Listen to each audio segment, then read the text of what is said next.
গ্রামের কুয়োটি নিয়ে অনেক গুজব ছিল। লোকমুখে শোনা যেত সেখানে অনেক আগে একজন যুবতী আত্মহত্যা করেছিল। তারপর থেকে কুয়োর পাশে রাতে কাউকে দেখতে পাওয়া যেত না।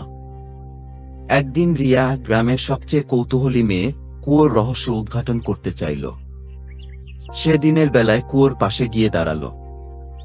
হঠাৎ তার মনে হলো কেউ তাকে টেনে নিয়ে যাচ্ছে। ভয় পেয়ে কুয়োর দিকে তাকাতেই তার প্রতিচ্ছবি দেখতে পায়। রিয়া চিৎকার করতে চেষ্টা করল, কিন্তু কোনো শব্দ বের হল না। অদ্ভুত শক্তিতে সে নিজেকে মুক্ত করতে পারল না। পরদিন থেকে রিয়াকে আর কেউ খুঁজে পেল না। গ্রামবাসীরা ভয়ে কুয়োটি বন্ধ করে দিল। তারা জানত কুয়োটি অভিশপ্ত। সময়ের সাথে সাথে রিয়ার নামটি শুধু স্মৃতির পাতায় রয়ে গেল। কয়েক বছর পর রিয়ার ছোট বোন মীরা সেই কুয়োর রহস্য সম্পর্কে জানতে চাইল। সে সবসময় ভাবত তার বোন কোথায় গেল। মীরা সাহস করে কুয়োর পাশে গিয়ে প্রার্থনা শুরু করল। সে বলল, যদি তুমি সত্যিই এখানে থাকো তাহলে দয়া করে ফিরে আসো। হঠাৎ কুয়ো থেকে ধীরে ধীরে একটি ছায়ামূর্তি বেরিয়ে এলো।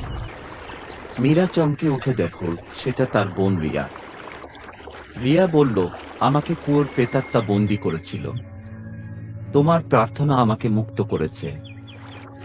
রিয়া তার ছোট বোনকে জড়িয়ে ধরে কাঁদতে লাগল।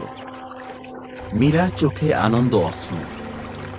গ্রামবাসীরা ঘটনাটি শুনে অবাক হয়ে গেল।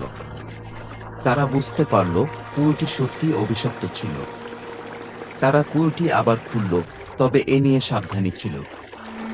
একজন আলেমকে ডেকে এনে কুয়োর শুদ্ধিকরণ করালো। আলেম বললেন, এই কুয়োতে আর কোনো খারাপ কিছু নেই। তবে গ্রামবাসীরা আর কখনো সাহস করে রাতে কুয়োর কাছে যায়নি।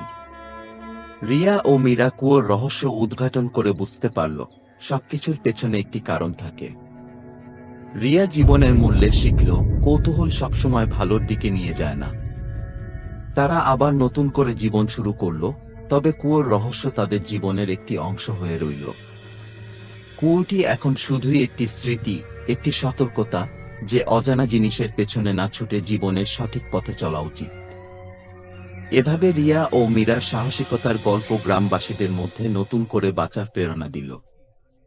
তারা বুঝতে পারল, যত ভয়ঙ্করই হোক না কেন, প্রার্থনা ও ভালোবাসা সবকিছু জয় করতে পারে।